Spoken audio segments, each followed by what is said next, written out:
Welcome to the Good Rookies podcast. My name is Faheem.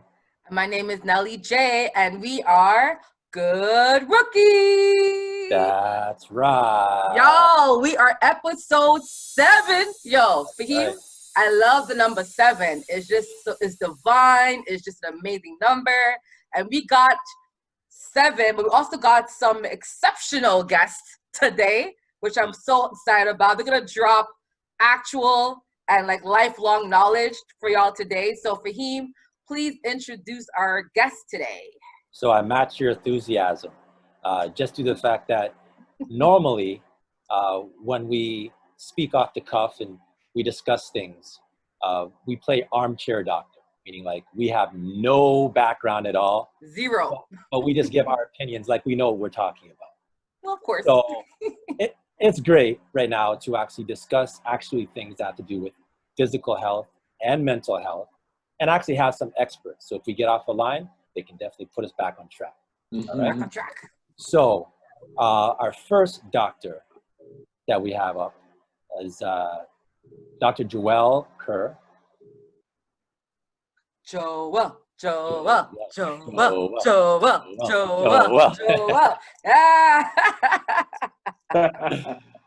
Dr. J, why don't you just tell us a bit about yourself? Good evening, guys. Thank you for the opportunity. As you mentioned, my name is Dr. Joelle Kerr.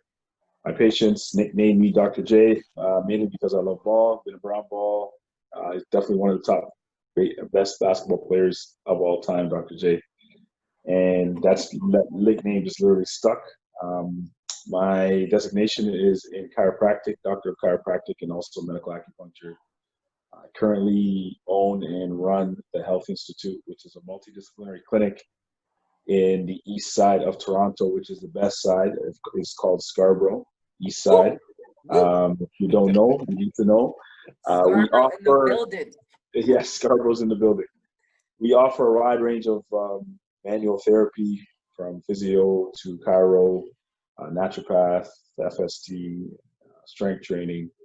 We pretty much do it all in-house and try to keep everyone and anyone, it doesn't matter if you're able-bodied, elderly, young, we just promote movement and living a healthy lifestyle. And I noticed, Joelle, that your clinic has a lot of people of color that work there, which is actually really rare. It's really rare to find in Toronto. I understand the word weird that you mean, but it was by design. I manifested this idea when I was sitting in high school in grade 12, daydreaming about what I wanted to do. And when I closed my eyes and looked at it, everyone looked like me. So that it's not by accident. I specifically created an environment where all the practitioners, the people who make the decisions for people's health, looks like us, all 4 of us on the screen right here. That's awesome. Well, I must say it's actually inspiring to see it, tell you honest truth. Appreciate that, King. No, and I mean that, for real. It's inspiring. All right. So our guest number 2, we have Dr. Benjamin Igwe. Benjamin.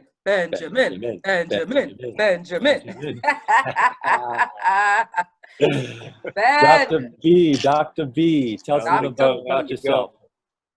Oh man, thank you guys for having me on the show. As most people probably already know, I'm Janelle's brother, but I'm my older brother. I'm a physical therapist by day, MBA student, father by night. So got to shout out my wife for holding on the fort during all this COVID situation. But a little bit about what I do. I've been a physical therapist for about 13 years now. I predominantly work in outpatient sports and orthopedic related physical therapy. So that's kind of been my area of expertise over the last 13 years. I've dealt with from high school all the way up to professional athletes in rehabilitation. So a little bit about my background. Currently, so one question for you guys, for the guests to kind of know your sporting, I guess, passion. What or who is your favorite team of all time? Whether it be the team you watched in high school, the team you watched, it could be anybody. But what was your favorite team growing up, not today or back in the day? If you can name one team. I'll go through Dr. J. You know what? It's interesting is football was my main sport that I played when I was in high school and had some opportunities to play secondary, but my mom wasn't feeling it. Jamaican mom, she didn't understand men in tights jumping on top of you and all that stuff. So she wouldn't let me pursue that goal. So, but football was my main sport, and sadly, it was the Buffalo Bills. So those 4 straight Super Bowl championships in my heart, crushing in 4 different places. That was pathetically that's my team that I remember and hate at the same time. Okay. They just won one. Just if they had won one, it wouldn't have been so pathetic. But anyway, let's move on. Well, Dr. B, what about you? Oh, for me, I'm a fan of greatness. So starting with Chicago Bulls, that's where it all began. Yeah, boy. So, MJ Die Hard, followed by Kobe, kind of follow that trend. So, but Chicago Bulls, I would say.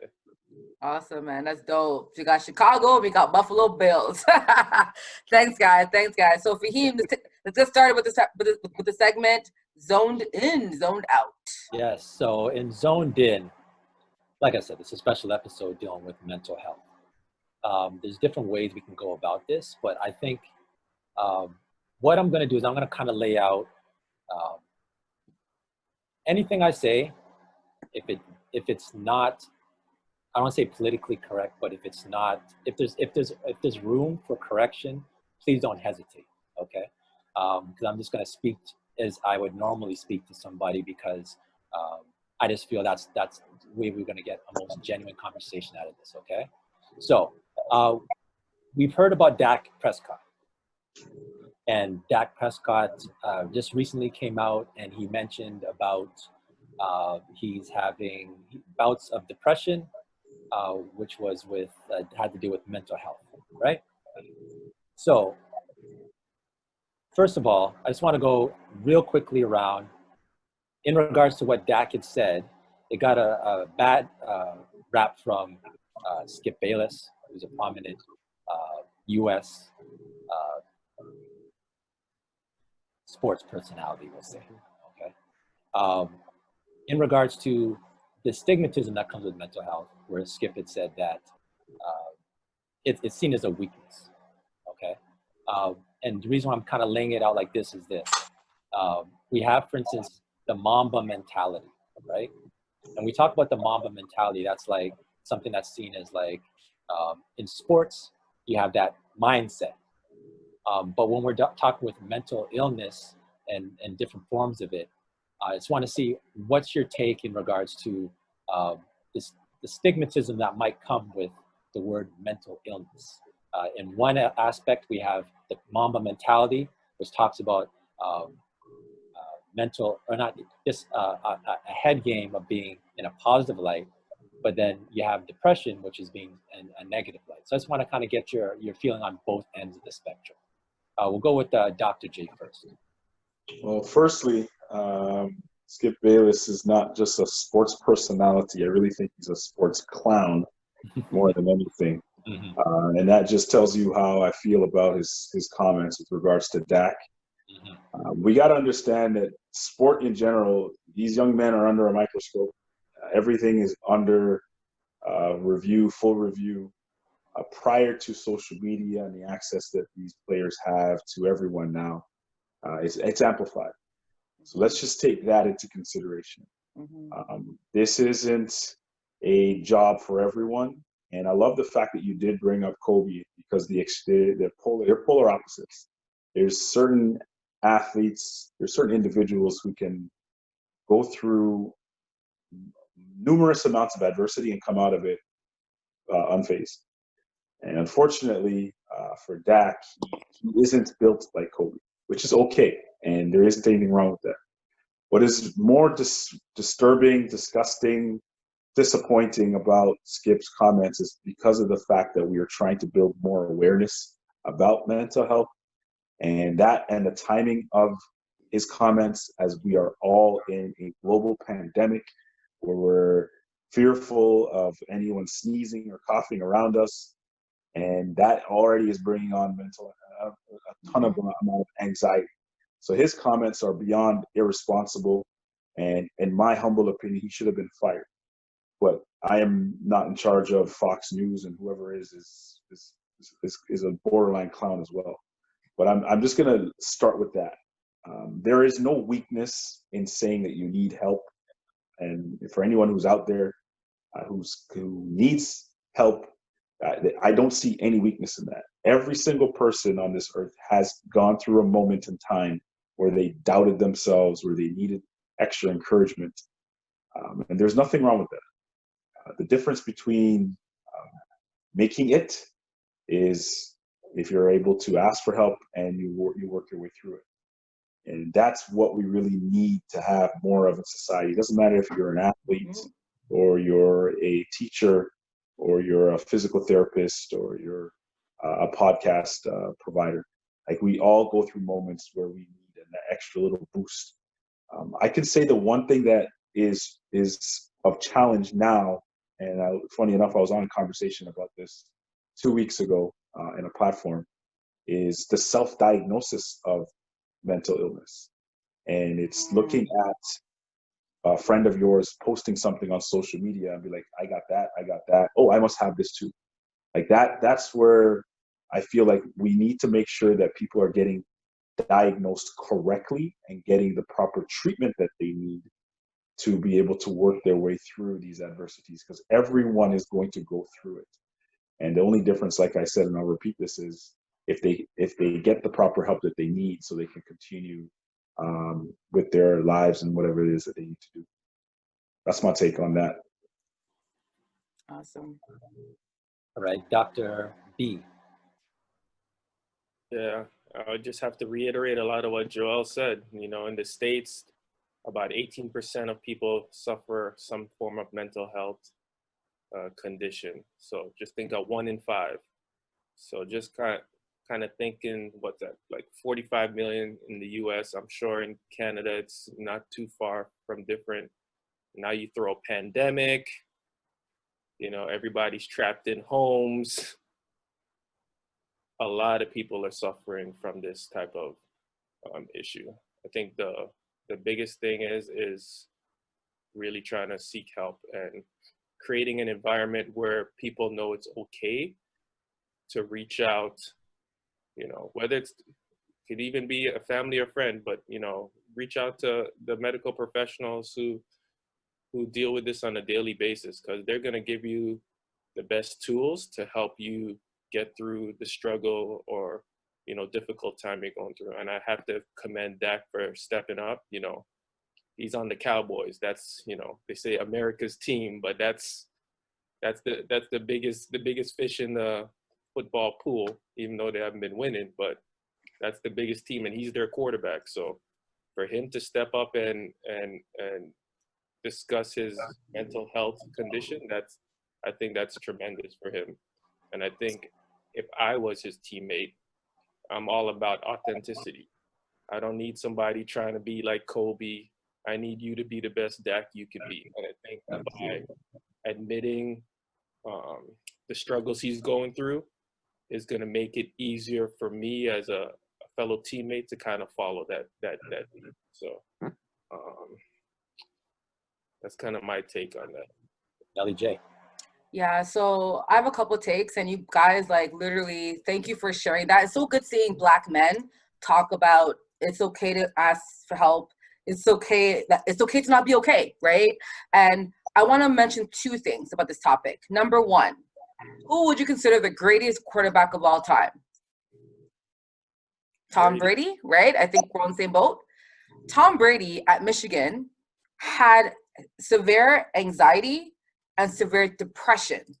He was on the bench at Michigan and he was failing. Tom Brady was probably the worst player in Michigan at that time. And guess what he did? He understood he had a problem and he seeked out and got a psychologist and a therapist to help him with anxiety and depression. And his therapist coached him how to work well under pressure, right? Now, my QB was Peyton Manning. And we all know Peyton Manning will throw picks in the 4th quarter in Super Bowls, right? Tom Brady's probably the biggest closer we've ever seen in NFL history because he had a therapist. At a young age, he got a therapist. He got someone to teach him how to perform in severe under pressure, how to understand mental health, how to coach himself out of anxiety and depression when he's down. And Tom Brady has come back from being down in many big games. So if someone like Tom Brady had a therapist and got one, and now look at his success, why is Skip Bayless talking about like Dak like he's crazy? Like, you know what I'm saying? So Skip is definitely a clown. He spoke out of pocket. And I really feel that, you know, I think even DeMar DeRozan said, Skip, like, shut the hell up, because we all know DeMar had depression, anxiety, too, at Toronto Raptors. Kyle Lowry has anxiety at Toronto Raptors. Like, a lot of athletes have mental illness. And like Joel said, we don't understand how much pressure it is to be a professional athlete. Wherever you go, people follow you. Like, if you go to a party, a club, like you're under everyone's, like, camera. So I just feel sometimes we have to be compassionate. And I feel like Skip spoke out of pocket. Mental health is real, and I feel like as fans, sometimes we forget about these players. But oh well, you know they're millionaires. You know who cares? I'm like, yo, but yeah, they're millionaires, but they're human beings too. So I think sometimes as fans, we have to kind of take a step back and say, look, yes, these guys are performing well in Game 4 or Game 7. We saw PG-13, and even he said, guys, mentally, I've had a rough time in the bubble, right? And Faheem, we discussed about how the bubble can cause some mental issues throughout the playoffs, and we saw that with the Clippers. So I think we have to understand, like, yes, people do perform well, but I think there's a lot happening physically and mentally. And so I'm happy that players spoke out. I saw that I think Dak and another NFL player is actually going to work together to start a suicide program, which I think is amazing. So I hope more athletes do I guess, put more money into mental health, because I think it's something that we have to invest in our community as Black people. And I think we need to have that stigma erased, for sure. So I remember there's a lyric from P. Rock and CL Smooth when I was younger in high school, and the lyric went, the number one killer of Black men is stress. Wow. And that's something that when I was like 16, 17 years old, I heard that. I didn't even understand like the truth behind it, right? Yeah. I can just imagine, because we're speaking about athletes, but expanding outside of sports. I can imagine the type of stress. I remember in high school, I wasn't the best student, right? Mm-hmm. There's probably a lot of younger people in high school right now who might be dealing with some kind of form of stress, which would be considered in some form of a mental illness, a mental problem, right? So if you guys can just real quick, if there could be a parent here listening who might have a child in that situation, or a child themselves, a younger person who's listening to the podcast, real quick in like a minute or so, if we can just summarize what they can do if they feel like, if they are under stress or having depression, what would be a course of action? Well, I know in Canada we have multiple resources for anyone, no matter what age, and we have some even with specific ethnicities that people can call. Mm-hmm. I know on our social platform, we've been putting out on our stories these numbers. They range from Kids Helpline to Seniors Helpline to the Indigenous Women's Group. So just accessing resources like that is the first step that I would say to anyone who's out there. These things are free, which is the best price out there. They're anonymous, so you don't even need to identify your name and whatnot. And we have them on our platform, and there are highlights. Jay, I can share them with you as well on our social, because I feel like that is something that we can start with. And just another little thing that I know I do and my team does well at our spaces, we change names, we change labels. We don't use traditional words for therapy. But I still think if you tell someone, hey, I couldn't make this call tonight because I'm going to therapy, you guys are going to look at me like, oh man, this guy's sick, something's wrong with him. Mm-hmm. So we actually changed therapy to coaching. Yeah, emotional coaching. I call that too. It is coaching though. Like you're coaching someone through mental strength, right? It's like strengthening your muscle, strengthening your mind. Exactly. So I had to actually drop that on a gentleman that I know, where he was struggling through some stuff. And I said, man, you got to reach out to a therapist. He's like, nah, I don't need that. That's for crazy people. I said, listen, you have a daughter. He's like, yeah. I said, you brought her to me when she injured her knee, right? And he was like, yeah, because you strengthened her knee. I said, brother, right now you need to strengthen your brain. And the phone just went silent because it really, I could hear it just go into his brain and just boom. Right. So if we could just start using language like that, just encourage people to get coaching for their mind, their soul, their heart, whatever you want it, whatever it is. But that's two ways that I feel like if we just use different words and encourage people to use free resources, we could get more people the help that they need. I have one. That's a great point that you made, because it made me think. So this is a guilty as charged moment. I just want you to correct me if this is like maybe not politically correct or something I shouldn't say. But here's what I have done. For instance, DeMar DeRozan played in Toronto for many years. I constantly say, you know what? If DeMar DeRozan had Kyle Lowry's mentality, he'd be a first ballot Hall of Fame. I would say, oh, if DeMar DeRozan had, so-and-so's killer instinct, he'd be a first ballot Hall of Fame. I'd always get down on DeMar because what I was seeing on the court in his performance and body language, I wasn't seeing the dog, the aggressiveness, etc. And then he came out and said that he's dealing with depression.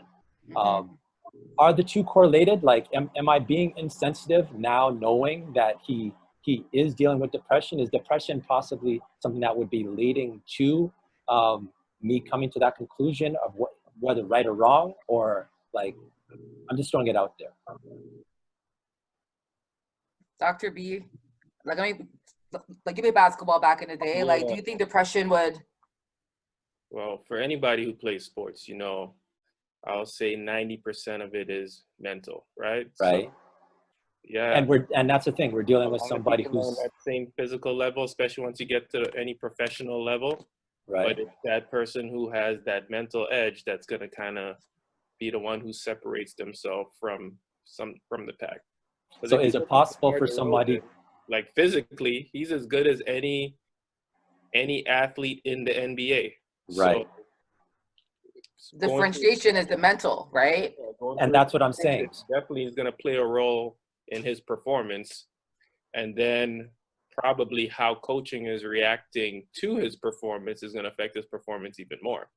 So I remember a situation where he got benched in the playoffs, and I could just imagine how that would affect if you're already going through depression, how that can affect your confidence. I feel like a lot of sports and athletes is all about your confidence of your play. So, Is it possible for one to have the Mamba mentality and still deal with a mental coaching opportunity?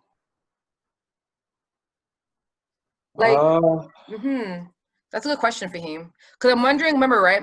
Mama mentality is learning how to, remember, all it is really is saying, I have a weakness and I'm going to attack that weakness and get better. So I think mama mentality should be driving you to improve on your weaknesses, whether it's depression or anxiety.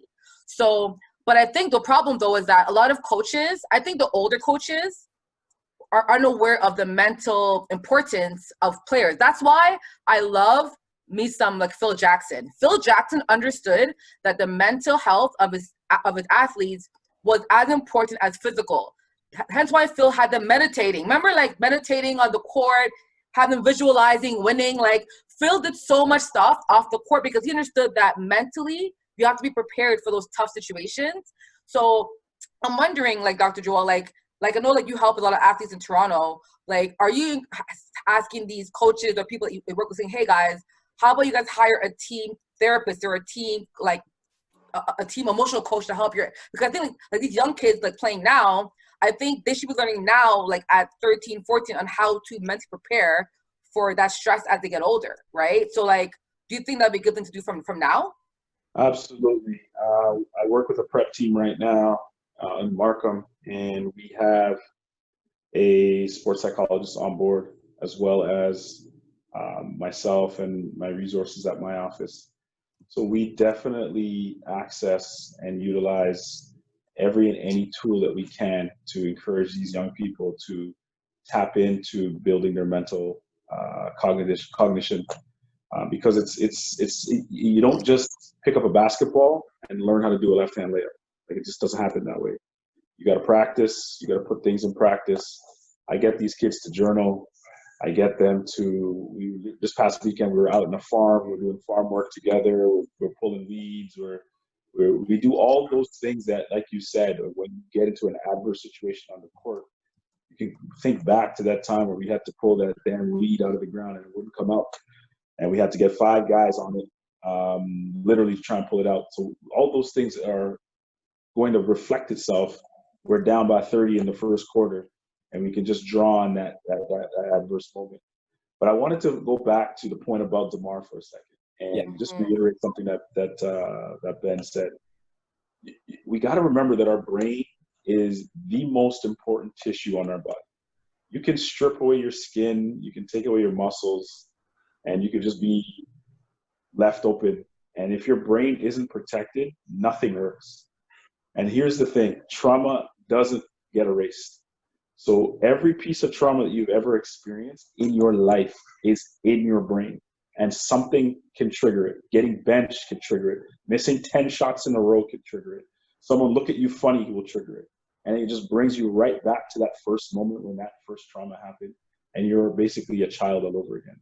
So when we were looking at DeMar, we're looking at Pascal, we're looking at PG, looking at all of these guys performing with everyone's eyes on them, and they look like mere images of themselves. We can't just say that they suck, because it's bigger than they suck. It's not, they don't suck, first of all. They really don't. It's just right now, their brain, their trauma is taking over any of their skill development, any of their intelligence, motor skill wise or cognitive wise, and it's literally sucking the life out of them. So the comments about the players sucking and they're no good and trade them, all that stuff, it's just pure, I'm sorry to say this, insensitive, and it's illogical, and it just infuriates me because these people are just so ignorant that they don't even understand the mental aspect of playing sport. Awesome. I just want to piggyback what you just mentioned in regards to trauma that could have taken someone back to a place. I think of Nick Anderson. Nick Anderson, he was in the Eastern Conference Finals, and he went to the free throw line and could have won the game at the free throw line and missed 2 free throws. Remember that? And that went on to literally, that was a career shifting move for him mentally. The next season, I'm talking a matter of 4 months, he was a shade of that player, and he never got back to that. So that's I'm just speaking specifically to that. And I just want to mention something real quick, if we just want to, in regards to support. In the NBA, they say the NBA family. Mark Cuban proved the family aspect of it.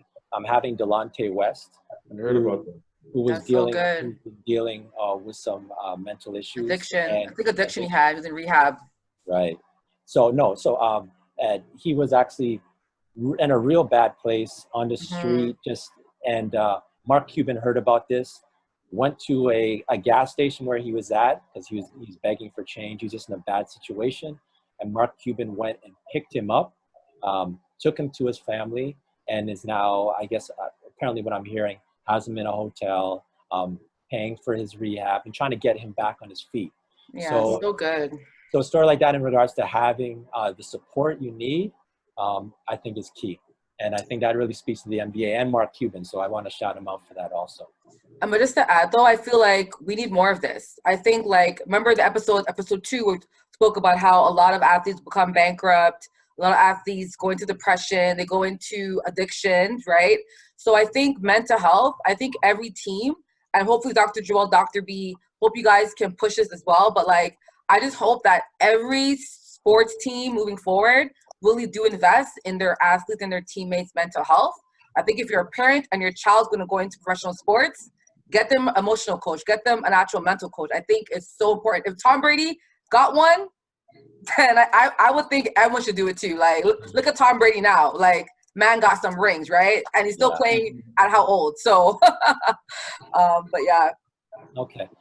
So we're going to transition this to physical health now. Now, one thing I've noticed with this season is there's been a ton of injuries. Even in the NFL as of late, there's just been more injuries. Last week. Yeah, just a ton of injuries. Crazy. Period. But in the NBA, what I've noticed is I don't know if there's ever been in NBA history that I can think of where you've had such high-profile players not miss a month or half a season, but I'm talking being out an entire full season and come back. This is like you can make an all-star lineup of these players that have been out for literally an entire year.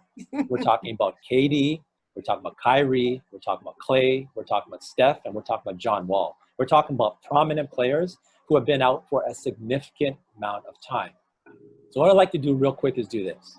We'll throw out the player, we'll throw out their injury, and I just want everyone quickly to do one of two things. First, tell me the percentage that you think they will be when they come back. So they could be like 80% of the former self, 90% of the former percent, 70%. Give me the percentage and give me just a quick, and I'm talking quick within like 10 or 15 seconds of why you think they'll be at that percentage, okay? So our first one is Steph Curry. Steph Curry's been out for the entire year with the wrist. Dr. J, give me a percentage and why you think that percentage of what he'll be when he comes back. Wrist injury. I don't recall. I don't know if Dr. Ben, if you could pipe in on this. Was it a scaphoid fracture or was this a radial fracture? I think it was a metacarpal fracture. Okay. All right. So it's left sorry. hand. Go ahead. On his Off left his hand. offhand too, right? Okay. So then he's gonna be fine. Sorry for the science nerdy talk there, guys. No, go ahead, man. Love it. So the metacarpal there's 8 of them, small little bones that literally take your metacarpal hand bones towards your forearm. So basically join that in there. And the greatest thing about this injury, like Ben said, it's on his offhand, so it's not on the hand that's actually following through. It's on the hand that guides through. So he'll be back shooting threes from half court in no time. And the reason why I like what's happening now with injuries, and I know you said 15 seconds, but in comparison to back in the day, You really passed that. sorry. It's okay. Take your time. Take your time. Take your time, man. That's all good. But the good thing is with these guys, they have way more power now than previous players before. Previous players before they get injured, they want to come back as fast as possible because they don't want to lose money and they don't want to lose their place. But these guys, they're like, I don't need to come back so fast. I can make money selling pizzas. I can make money selling cars with endorsements and whatnot. So they're not dependent on their game money because they got others. Am I allowed to swear, by the way? They got other stuff going on. Right. They got other stuff going on. So that's one of the reasons why they take so long to come back. But with regards to Steph, he'll be back 100%. And this is not as serious injury as the others on the list. All right. Dr. B. Yeah, I have to co-sign that. Steph, offhand, metacarpal injury, he'll be 100% and back to his normal self. I think this was just a year Golden State Warriors just said, we're just going to hang it up this year, collect this draft pick. We'll be in the finals next year type deal. So, all right. Steph, 100% he'll be back to normal. All right, Nelly J. 100%, man. Like from what the doctors described, is off shooting hand too. Steph will be back in the finals next year, or at least conference finals. Yeah, I can't go against Flo on this one. 100%. The reasons you guys stated sounds good to me. All right, next one we'll go with Clay. Clay was out with an ACL. Was it torn ACL? It was torn. Yes, torn ACL. Dr. J. Well, okay, so here's my take on this one. And I'm almost going to draw in the next person that we get to, I think, on the list as well. I am very suspect of this Golden State organization and their healthcare. Dr. Bo, you can pipe in again if you want to. I am suspect of them on the way that they managed KD's initial injury, which most likely was a strain of his Achilles/gastroc. And I don't think they managed that well. So do I know if they're going to manage this ACL? as well as they need to, I don't know. But just from that story, I'm skeptical that Clay will be back to his explosive self. I can't see him going to the rim with the same amount of force and speed. He won't lose his shooting touch because he didn't jump that high off the ground anyway. But with regards to his game going to the basket, I don't think that's going to be the same. So give me a percentage. I'm going to say 75. 75. All right. Yeah. Dr. J. I mean, Dr. B. Sorry, Dr. B. So just giving a little background on Clay's ACL. If you remember, prior to him tearing that ACL, he had strained his hamstring earlier. This is true. So for those who don't know, the hamstring is like your muscular version of your ACL. So my concern for Clay, and usually once you tear your hamstring, it's likely you're gonna tear it again. That's the thing about those hamstrings. There's a higher chance of re-tearing. So for Clay, I would probably say 85% because his offense I don't think will be affected as much because he's just a straight up marksman. So he just shoots the ball from anywhere. But I think his defensive side is going to be affected. And Clay was pretty much the on-the-ball defender for that team.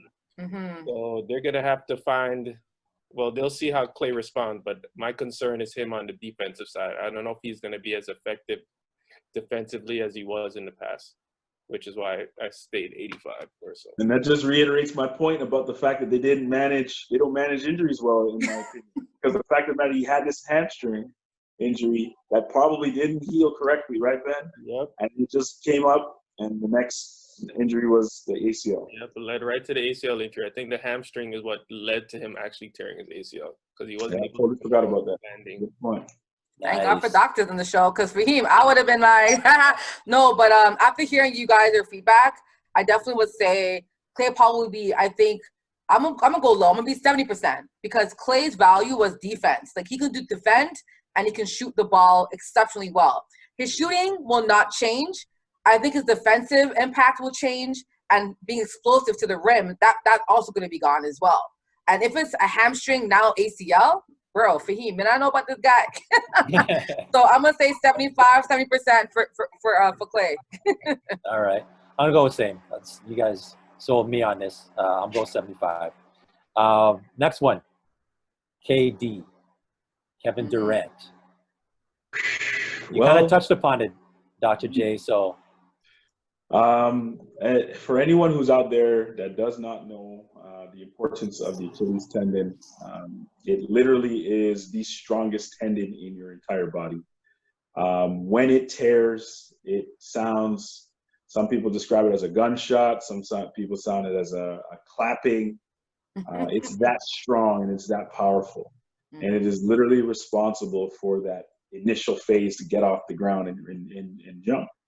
You watch basketball, you watch KD, you see how he plays. He is explosive like no other. Jump shot, smooth, offensive game, smooth. Probably, if he didn't get injured, I would have said he probably would have been one of the greatest offensive players of all time. This is really going to slow him down. He is definitely not going to be the same player. And it's so sad for me to say this out loud.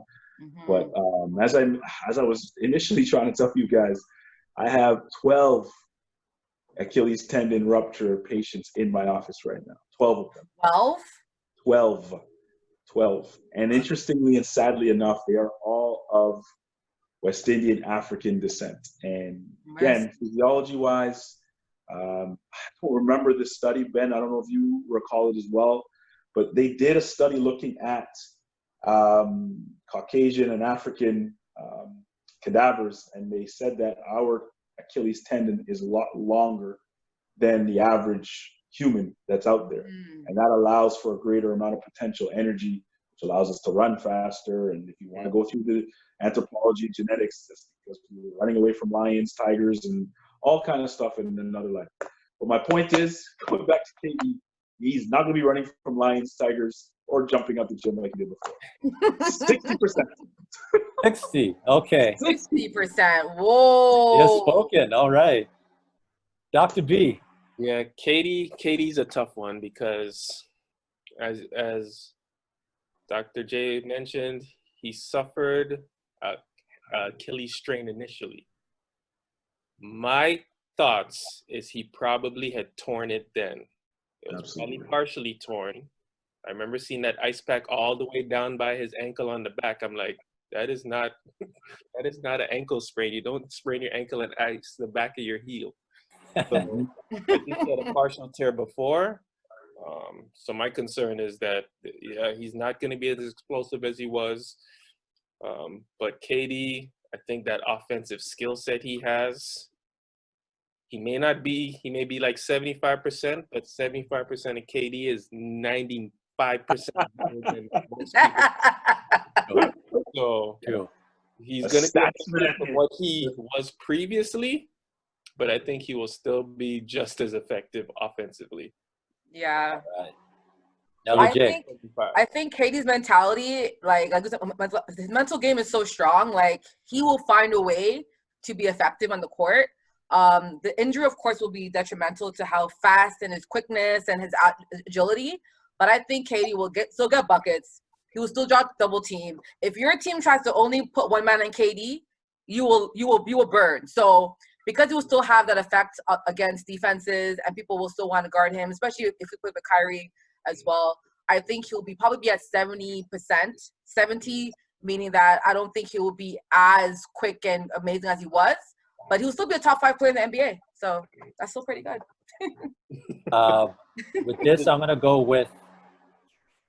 So who said the lowest? You said 70. No, I said 60. You said 60 was 60. Joel. Yeah. I'm gonna go with 59. Price is right. Right. No, here's the reason. So I remember Chauncey Billups. He had the same injury, right? Yeah. And Chauncey Billups. I was a big Chauncey Billups fan. Chauncey Billups, when it happened before, I remember having a discussion with someone like 10 years ago, 8 years ago, whenever it was, and really hedging on the fact that, like, yo, Chauncey Billups, it's not like he's super athletic. He's not dunking on people. When he comes back, you know, he's going to be limited, but, you know, he's still going to have his game. Chauncey Billups, when he came back and played for the Clippers, the injury added on like 5 years to his career. He was not the player that he was. So that's where I'm at with KD. KD's 30 years old now. I think this injury's just tacking on another 5 years. So I think the KD we're looking at will be a 35-year-old KD. Thank you very much for both doctors in providing like the medical and the professional background in regards to why. But I think we'll see an older version of KD. Not quite like lack of explosiveness, but still, because like we know, he's tall, he can get a shot off. You know, he could play, he could pass, he'll get around. But I mean, he can play any. it's gonna take a while for us, I think, to adjust that this is the new Kevin Durant. But like you said, a top 5 player in the league. Anyone here who doesn't think you'll be a top 5 player in the league? Absolutely not. No. Dr. J. I sadly have to agree. It's going to be really hard to watch him not be able to do what he used to do. Right. And I want to be wrong. I really do want to be wrong. Yeah. But I don't think I don't think we're right wrong on this one. But okay, and then that's where I hedge too. I kind of agree also. Last person, John Wall. Now, we probably even forgot that John Wall plays in the NBA because he's been gone for like 5 seasons. Who's that? Who's John Wall again? What team is he on? I don't know what he's doing. I forgot he's on the Wizards. For real. So he's out with the Achilles. So real quick, percentage, and his is going to be interesting because he's been out the longest. So Dr. J, what do you say? Again, if anyone again is listening intently and is looking to fulfill a potential career in physical therapy, like myself and my colleague Ben here, you're recognizing that there's always some initial trauma first. So with John Wall, he had I think he had plantar fasciitis, fasciosis, heel pains, and then the entire Achilles now ruptured. So these are all things that everyone should be listening to their body. If you're noticing something going on, investigate it. These guys are playing at the highest level. I still don't understand how they're not getting the proper attention that they should be getting. John Wall's game is quick, fast. He drives the ball. He's running downhill the entire time. He won't be able to do that as fast when he returns from this injury. I feel like he's been out this year for like 2 years now. At least 2 years, yeah. Yeah, so I'm even going to give him lower than KD. I think I'm going to go with a 45 or 45. Yeah, he's not coming back. And again, I want to be wrong. I want Right, to be of wrong. course. Of course. Prove me wrong, John Wall. Dr. B. Yeah, John Wall's a tough one because his whole game is predicated on that speed, agility, and quickness he has. He was, if not, definitely top 3 most explosive point guards that I've seen in the NBA in recent years, behind D Rose and Russ. So for John Wall, and he doesn't really have a jump shot, so I think his game's going to be affected the most of all these players we've talked about. I would say probably, I won't go as low as 45, but I'd say like 50-55% of what he used. So he better be working on that jumper, because I don't think that explosiveness he had in the past is coming back. Nelly J. I think he'll be 40%. No offense, like his entire game was just being quick and fast and like finding the open man. Like he was just that like player. Now that he's gonna be an old man in the court, I feel like he won't be an issue anymore. So he better be shooting, and if not, he'll be a 6 man, because John Wall coming back to start. I mean, it'll be hard for him to do that now because these young kids are like a different level, right? So I just don't think he'll be start. I think his career is going to be not obsolete, but I don't think he will see another All-Star game again. That's fair. Yeah. I think I'm gonna go with I'm gonna go with 50. One thing is he knows his position. He's always been a point guard. Yes, he relied on explosiveness, but he could pass the ball. Let's be fair. Yes. He had decent handles. His shot, if he had a better shot, perhaps it would give him more of an opportunity to expand his game. But you're right. If he doesn't have a shot and he's not relying on explosiveness, he's really going to have to buckle down, because he wasn't always seen as like the most heady point guard also. You know what I mean? I'm around 50. But yeah, I think we got some good predictions here. As the season goes on, we'll be able to look back at this and see how close we were. Maybe we can revisit. But let's go to For the Culture, Nelly J. For the culture. So y'all, I'm gonna start it off. I'm gonna pass it, do a little backdoor pass to Faheem. But no, for the culture, guys, this is an awesome topic. Again, we want really some good feedback and your opinions on this actual situation. But Michael Jordan has been doing the most stuff in the pandemic. He's been making a lot of positive moves for the culture. He's helping with voting suppression in the States. He's helping with so many good programs in America for the African American community. And now my boy MJ is an owner of a NASCAR team. That's right. What? Yo, Faheem. Right. Crazy. So Faheem will talk more about this situation, but I do want to say, for the culture, we always talking about having Black ownership, Black owners, us Black people, like what Joel is doing right now with his clinic, really trying to manifest more Black people making big moves for the Black community. So for the culture, we wanted to kind of highlight this ownership team and how MJ is now a NASCAR team owner. So Faheem, right, give us some background as to how this even happened. Okay, so first of all, I had to research this. When it comes to NASCAR, Formula One car racing, I know nothing about it. I know just the big names. That's about it. I was borderline thinking it's not even a real sport. I remember even thinking that, anyone can get a license. Everyone drives. What makes these guys so special? I hadn't understood nothing about this. One thing about having Michael Jordan in NASCAR is it's going to educate not just me, but everyone else who has any interest in Michael Jordan and what he's doing in the sport. After doing a little bit of research, I found I actually find a lot more respect for these drivers. So I just want to pass on. I want to drop a gem just from the start. I'm just going to go over some quick things about NASCAR. Just answer real quick. Good chance to educate, and then we can get into a little bit deeper in regards to what it's going to mean to the culture for Michael Jordan to do this. Okay. So first one. the most popular NASCAR race is the Daytona 500. Mm-hmm. So it's either O is the home opener. It opens the Daytona series, or B closes it. Nelly J. I would say, oh Lord, I would say it opens it. Dr. J. I'm gonna go with the same. Open. Dr. B. I'm gonna switch it up. I'll say close. One of us Oh. got to be right. The 50-50, right? Yeah, so the Daytona 500 is always the home opener, okay? And the winner of that automatically goes to what's called the Wall of Fame, all right? So there's a Cup Series. I honestly thought that NASCAR was just one race. I thought it was like the Super Bowl. But no, it's an actual series where they go for the, it's like, for instance, in tennis, you have, starts with the Australian Open, then US Open, then Wimbledon, then French Open, like there's majors. Same thing with NASCAR. They go on through the year.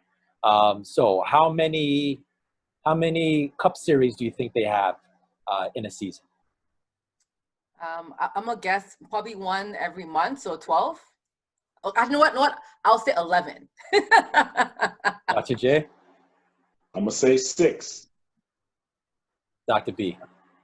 I'll probably say 12. I felt like I see a NASCAR race every 2 weeks sometimes. There's 23. There's 23 of them. Yeah, there's 23. And Joel's face. Joel's like, hit by something like. And I should have went with the 25 then. Right. Yeah, there's 23. There's 3 national series, and there's a point system. And the point system goes by the position that you finish and the laps that you lead. And they do that for everyone, and at the end they get a point system with that. So Okay. We're learning today. Right. For sure. So, in regards to the stadium, the largest soccer stadium is in North Korea. It seats 150,000. That's the largest in the world. Second is Camp Nou, which is in Spain, where Barcelona plays. That's at 100,000. Third would be Wembley Stadium in the UK, where the English national team plays, and that would be for 90,000. What do you think the largest NASCAR-specific motor speedway, what do you think the capacity is? Okay, this is gonna be tough. I will say 50,000. No, 60,000 is my final answer. Dr. J. I'm gonna say double nickel. 50,000. Double nickel? 55. Okay, I'm like, what's double nickel? What is that term? Put What two is that nickels term? together, it's a 5-5. That's right, I got you. Dr. B. Are we talking about just seats? Yes. I feel like That has to be like We're talking personality. capacity of that the whole capacity. stadium. I'll say probably about 75. 257,000 people at the Indianapolis Motor Speedway. Wow. What? Wow. Yes. And not only that, listen to this. There's 257,000 at Indianapolis. Second most is the Texas Motorway, 180,000. Wow. Next, Bristol Motor Speedway, 160,000. Oh, so that's The Las Vegas Motor Speedway, 140,000. I didn't know these stadiums existed. They're not running this during COVID, are they? No. I hope not. Numbers in the States. Super spreader. Probably still 140,000. Jeez. And just real quick, one more. So who has the most NASCAR wins? A, Dale Earnhardt, B, Jeff Gordon, or C, Richard Petty? Ooh. Ooh, oh my goodness. They're all 3 amazing. They're all really popular. I'm gonna say B. I don't know why I'm saying B. You're going with Dale Earnhardt? Yeah. It's a big name. Dr. J. Jeff Gordon. All right. Dr. B. You know, there was 2 Dale Earnhardts. There's a senior and junior. And a junior, that's I'm gonna right. go with Dale Earnhardt because Right, because 2 up. Richard Petty And yeah, he has 200. Earnhardt had 76, and Jeff Gordon had 73. So Earnhardt, Okay. all right. So Petty has hold on, he's 200, Petty? 200. Like he's the GOAT of NASCAR. He's the GOAT of NASCAR. Okay, so now we know he's the GOAT. Actually, I want to throw one more in here because I found this one really interesting. What's the color of the fuel in a NASCAR car? Purple? I don't know. The color.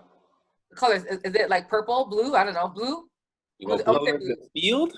No, the color of the fuel. The fuel. I'll say Green. blue, maybe. No, I don't know. Green. Dr. J says green. Yeah. Dr. B. Gold, gasoline. Gasoline. You're right, Dr. J. You got it. It's green. Reason why it's 15% ethanol, and they make it environmentally friendly. So NASCAR is actually committed to being environmentally friendly because of the fact that obviously with cars putting up emissional gas. So what they've done is they've made not only stadiums, but the entire circuit is primarily solar energy. Wow. That is amazing. To combat and battle that. Okay. So yeah, just drop a gem. Want to go on with this. So we have there's 20 NASCAR. Sorry, it's 20 million for a NASCAR team, and that's what Michael Jordan got himself. 20 million. That's a good investment for a team. The team, remember, it's not just a driver, so it's the driver, and actually the driver gets 50% of the purse. So the rest of the 50 goes toward like his team, his pits, engineers, the designers, everything. There's a ton Coaches. of people out there. It trickles down, right? Now, I just want to mention this, and then we'll actually get into your feedback in regards to Michael Jordan being in NASCAR. It's important to know this. So Bubba Wallace, I had no idea who he was before, this BLM and COVID mode. I had no idea who Bubba Wallace was. Mm-hmm. Okay. I thought and it's rare being a black driver. It's so rare that the only one who's won was somebody in 1963. His name was Wendell Scott. And here's what we have to know about Wendell Scott. He won in 1963. It was in a circuit in Florida. He won, but he was denied the trophy. And the reason why he was denied the trophy, he won by two laps, by the way. It wasn't like, down to the final wire. He won by two laps. In 63, he was denied the trophy because of the fact that he was black. So they gave him the runner-up, and the person who came 2 laps after, they announced him the winner. They waited till everyone left the stadium, and at that night, Wendell Scott, the black driver, he protested for hours, and then they apologized and said, you know what? We had a statistical error. And what they did is they gave him a portion of whatever won, but apparently what he won was barely enough to put gas in his car to take it out home. So he was robbed of his winnings, and he didn't get the trophy. And part of the reason why was because they had a tradition of starting where a beauty pageant, she was a white woman, and what they started was after you win, you pop the bottle and you get a kiss from the beauty pageant winner. Mm-hmm. They didn't want to see a black man get a kiss from a beauty pageant winner in a white predominantly field. So they robbed Wendell Scott of this opportunity. So that's one to go on in regards to Wendell Scott. Reason why I throw this out now is NASCAR is having an issue right now in regards to ratings have been dropping. Now, mind you, it's still one of the most watched sports out there. But they're finding amongst the younger demographic, which was predominantly white, it's not quite hitting the way it was to the older generation. Mm-hmm. So there would be a strategic reason why they get Michael Jordan involved also. Michael Jordan is not of color, because I think the average young person is like person of color now in the world. So yeah. So I'm gonna throw this out real quick. Now knowing Michael Jordan is now an owner of a team with a black driver, because now Bubba Wallace is now a household name also. Is that going to drive anyone else here to maybe pay a little bit more attention to NASCAR when you have the Jordan car going around for laps? I'm going to go out there and say it's definitely not going to spark my interest to watch this sport. I feel like it's definitely not anything I had interest in before, and nothing to do with the fact that it was just all a bunch of redneck white people. But the driving around in a circle or a figure eight or a loop-de-loop, like just didn't have any interest in anything that I liked to do. And then let's add the fact that there is a huge how do you pronounce this word? There's just a money-driven initiative by these companies with regards to the unfortunate situation that has happened this past summer. And I don't know what is more sickening. And again, I'm not in the boardroom, but it's pretty obvious that there's just a lot of businesses that are looking for an opportunity to join this social movement, and not for the right reasons, and it's to make money. Yeah. And then let's throw in Jordan. After the documentary, everybody's looking at this guy side-eye. Don't get me wrong, I was a huge Jordan fan as well, but that documentary really brought out some negative aspects of him, which I actually still admire for him to be doing, because he drove his will into these guys to win. But is this an attempt by him to make himself look better, more accepted in the Black community? Who knows? Because he really wasn't like that when he was playing. Remember what Republicans buy Jordans too? So Right. It's one of those things right now where I'm looking at it and I'm like, I really don't care. I was more concerned and read stories when they found the noose in Bubba's locker room. That upset me as well. So I have no interest to watch it, regardless of Jordan being it or not. Dr. B, real quick. Yeah, so with Jordan going to NASCAR, it may not pique my interest in watching NASCAR, but I'm seeing the moves he's making to enhance his brand. Because is Richard Petty on the team he signed into, or? No, actually, Bubba Wallace apparently is leaving that team to go to the Jordan. Okay, so and bringing Bubba Wallace on, I think for him, he's just trying to grow that Jordan brand. So I'm sure, like you said, Republicans buy Jordans too. Now you're gonna have NASCAR fans buying Jordans. I'm sure a Jordan NASCAR shoe. He's looking at different opportunities, different realms of the sport world to enhance his Jordan brand, and I think that's the move he's making with this. He's pretty much has somebody in every other sport tied to the Jordan brand. NASCAR is next on his list, so I think he's making big moves for himself as a businessman. But will that change, I think, the viewing population for NASCAR? Maybe some, but I don't think it's going to be a huge mover. Nelly J, real quick. I mean, I didn't watch NASCAR before. I think I watched some like highlights, like if it shows on TV, but I'm not gonna sit on the TV for 3 hours to watch, like Joel said, cars going in circles. Like no. Time is money. Money is time. But I will say this, right? A couple things to admire about Jordan. I think that documentary, like you said, it showed some sides to Jordan that we didn't know about. But I think that documentary also made Jordan say, you know what, Jordan, I have been kind of ignorant to my power and to my platform. And I think that documentary helped him, because this summer he's been doing so much more than he's ever done, I've ever seen in my life. So I think it's like, you know what, Jordan, I gotta start doing things and make moves so that way I can uplift my people. So having Bubba as his driver, he didn't have to do that. He's Jordan. But he said, you know what, I need to have a Black driver behind my brand. So I think he's making right moves, yes, for business-wise, but also I think for the community, he's showing these guys, hey, LeBron, hey, KD, hey, Steph, guess what, guys? When you retire, work doesn't end. You know what I'm saying? We got to keep pushing our platform and keep uplifting our people in any sport, any parts of the world. So I think it's a good example for what to do when you retire. I think I saw last week that Jordan is still the highest paid athlete in terms of sneaker sales out of every athlete. And the man retired how long ago? Like, he's still number one in shoe sales. So clearly he's doing something right. And I think he's a trailblazer in a business sense. So I'm happy for him. I'm not watching NASCAR, but I will look at his team to see how they're doing. But that's it. So yeah, we'll shout out Michael Jordan. Shout out. Shout out Bubba Wallace and all the best. And to me, NASCAR, it's all about sponsorships. As we see, the driver comes out, he has patches all over the place. We're going to see the Jordan brand patch there. We're going to see the Charlotte Hornets, definitely the Charlotte Hornets, the NBA. We're going to see all type of branding with it. When I hear Bubba Wallace is racing, I don't know if I'll watch it. I'll definitely check for the highlights, maybe.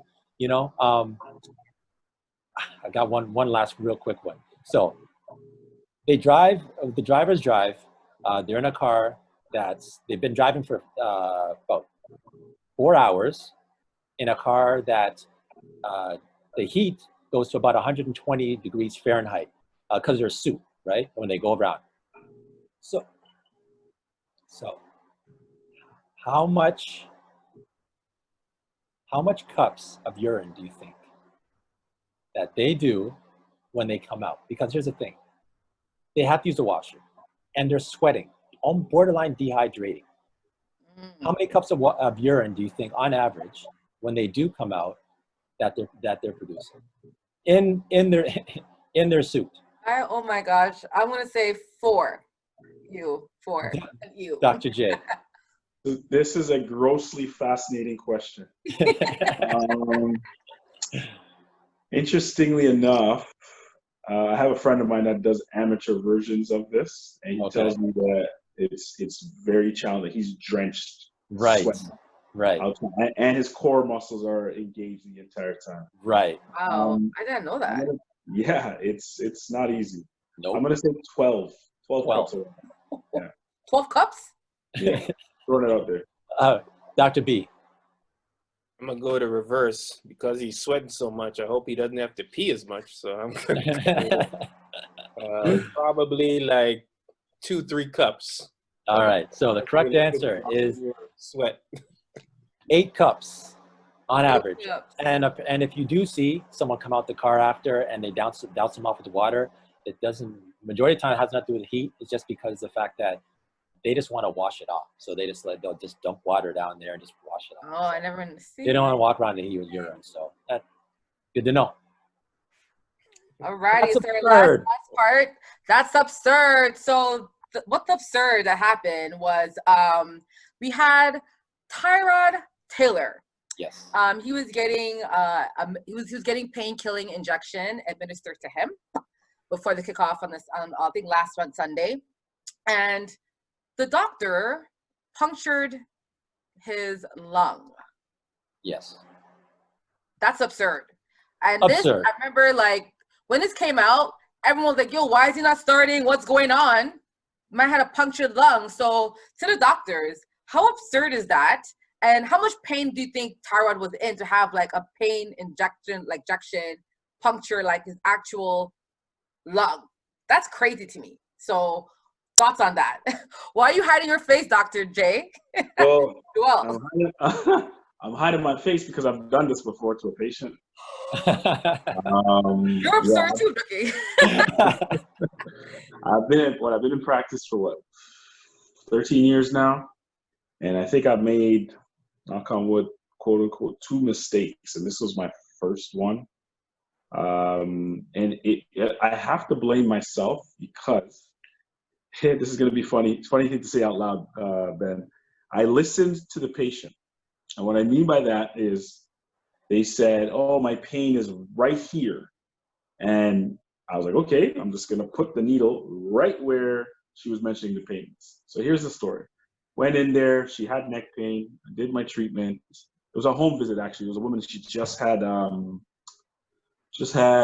3rd child, so she couldn't come into the office. So I decided to do a home visit. It was a friend of his wife, and did assessment, did everything I needed to do due diligence, got consent, treated her, did some soft tissue work, did a little bit of acupuncture in the posterior musculature in the neck. And I'm wrapping up, and she's like, "Oh, I still feel the pain. I just feel it in this one spot right here." And right here is literally at the top of the shoulder.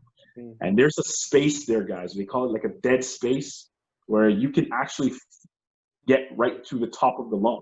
And, really? Hold up. The lung's up here too? I did not know that.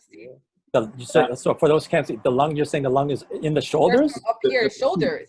The absolute peak of the lung tissue it sits literally right in So your collarbone, just below your collarbone?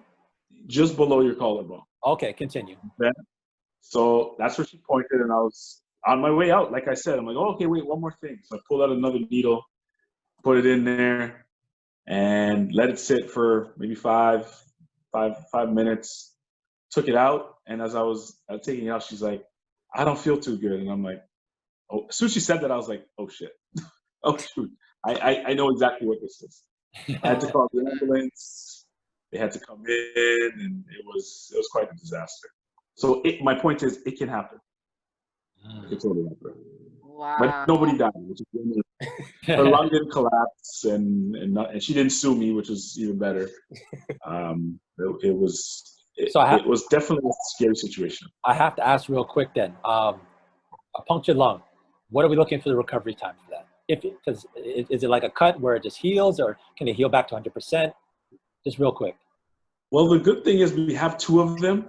Mm-hmm. So as one is healing and repairing, the other one will take as much time as it needs to repair. To give you the exact number, I don't know that off the top of my head. Just a ballpark. Like, are we talking about years? I don't know, Ben, if you know, but I really don't. No, I don't.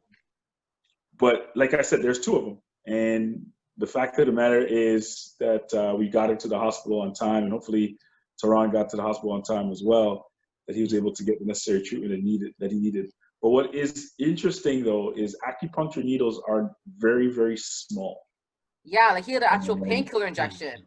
Yeah, and the injection for an intravenous or a needle is a lot bigger. So just know how precise I was in hitting this lung. That's how good I am. That's the way I look at it. Dr. B. Your thoughts on this, bro? Absurd. Yeah, I do dry needling as well, so I use acupuncture needles. For me, we know his ribs was fractured, so I think that was the original reason he was receiving a pain-killing injection for Tyrod Taylor. So the absurd part for me is I should be feeling for a bone to give this injection, but clearly the doctor either went right through where the fracture was. That's the conclusion I've drawn. He was so precise, he went through where the fractures was and hit the lung. Because usually you'd run into the bone before you get to that. You run into that rib before you get to the lungs. But yeah, that's an interesting story, and I have a skepticism behind it too. I'm wondering if they were trying to sit Tyrod. But that's my. Let's go to rookie today. Tyrod sit on the bench with this. You're like, we don't want to start you, bro. Oh my God, that is hilarious. It's a rare situation that this happens. So, and you would think a NFL team physician must have done this. Well, I just want to throw this out. I just want to throw this real quick. So the backup QB, his team chose him, I think 5th, 6th, like a pretty high pick. And Tyrod is in he's last year of a 2-year contract. So this is it. So if they were really that much invested in Tyrod as their future QB, you don't go out that year and draft a quarterback, right? So playing to your conspiracy theory of possibly wanting to give a reason for him to sit, now there's an opportunity because now you have a QB that theoretically is going to be on his way out. First, please. Well, out for a couple months. Like, yes, y'all ain't right, man. Just give him COVID. Give him some COVID and then you can go home. You have to play the rookie. Tyrod's out with a punctured lung. You're right. Darn it, we can't start you, Tyrod. Tyrod back. Yeah. All right, so awesome, man. Let's put it in the books. That was episode 7. Yo, episode number 7. Amazing. Like, guys, I learned a lot. I feel empowered. I feel like, I don't know what it is, but the doctors were in the building. The doctors dropped all the knowledge, all the gems. And guys, they'll be back again. They have no choice. Okay, I'm calling it from now. So guys, before you head out, we want you guys to give your shout out, give you time to shout out your business, your practice, whatever you want. Let the folks know how to find you and how to, of course, support your business and what you guys are up to. Dr. J. J. As I mentioned off the top, I have an amazing space out in Scarborough, East Toronto. It's called the Health Institute. Got a couple initiatives that we're working on right now that I really wanted to highlight.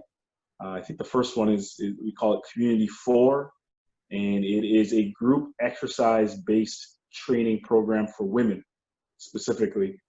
What this pandemic has definitely opened up my eyes and the eyes of many individuals is that the preventative health measures aren't really focused amongst the Black community, specifically women.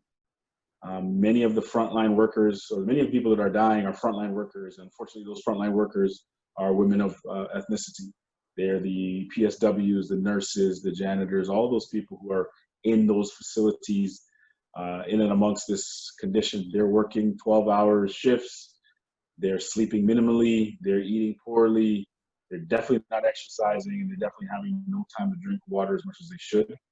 So this program that we're putting forth is really trying to encourage women, young women, middle-aged women, aunts, uncles, grannies, grandmas, stepmoms, step-aunties, all of the older women in the community that don't see the value in resistance training and building muscle. We want them in our space. The Community 4 Exercise Group program is designed to help build muscle tissue in women who don't see the value in weight training. You can get some more information from us by DMing us at the Health Institute. We're looking to start this program mid-October in Toronto. Very, very affordable. It's very important that everyone works out and lifts weights. It is one of our best ways to boost up our body, our frame, our immune system, all the things that we need to do to fight things. I'm not saying that it's going to cure COVID. That's not what I'm saying. But hand sanitizer, masks, and staying away from each other isn't going to boost our immune system. Yes. But building our strength, eating right, getting sleep, which I'm well overdue now because I'm up so late, are all things that we need to do to keep those boost our immune system. So yes, Community 4 Health Institute. Check it out. Awesome. Dr. B. Dr. B. So shout out. For me, I'm just gonna shout out my wife, Melita. She's been holding down the fort during this COVID pandemic. For those who know, I'm also in school right now, so I'm up all night, most nights. But wanted to shout out everyone to, again, we kind of discussed that mental health at the beginning of the segment. Take the time out to reach out to family members, friends. A lot of the time people are kind of in their own house, kind of isolated, so just take the time out to reach out to all your friends and family, and you could help them through their mental health situation right now. Awesome. And guys, I know Ben, like you have a PT for, I think you have a PT Instagram page, right? Yeah, We show how to stretch out and do different things. Want to repeat that once again just so they hear it? PT Phenomenal PT on Instagram. That's my Instagram handle. Nice. If you want to get in touch. Awesome. I'll do a quick shout out. I want to shout out something that happened actually last week. So last Thursday we had Washington versus Browns game. We had a female coach on each team and female ref for the first time in NFL history. Heard that. Huge. So I want to shout out the coaches, Jennifer King for the Browns Chiefs, for staff, Kylie Brownson, and official was Sarah Thomas. They made history, and that was actually on Sunday. So kudos to those ladies, and that's amazing. So that's my shout out. Awesome. I just want to shout out our guests. This was amazing, honestly. I appreciate the time that you have taken out to come in, share your experiences, and actually educate, because there's a lot of things. I have side conversations about things that I'm not in a position to really say. And it's good that you guys actually dropped some knowledge tonight that I can say, okay, you know what, I'm actually going to take some of the knowledge you've taken, and hopefully anyone who's listened, they can actually take with them also. Because it would help and I'm not just even speaking from the physical aspect, I'm talking from the mental also. Everything, this whole conversation was highly educational and I think fun too. So I want to appreciate both you guys for coming through today. Let's throw this one in the books. In the book, so Episode guys, number comment. 7. Episode 7. So comment, share, subscribe to the channel. Of course, we're gonna have all of our guest handles. Health Institute, big up people them in Scarborough. We're also Scarborough from Ben as well. Ben's also a Scarborough man, so Scarborough. yeah, we grew up in Scarborough, so thanks, bro, for coming on. Guys, check them out, support them. Any advice, anything you guys need to the physical, mental health, check, message these guys, reach out to them. They'll definitely be there to help you guys out, so not a problem. Try to put you in the right direction. So, episode number 7. And we out. Take us in. Good Peace. Tuesdays. Good Tuesdays. Hashtag Good Tuesdays. Take us in. Peace. Peace.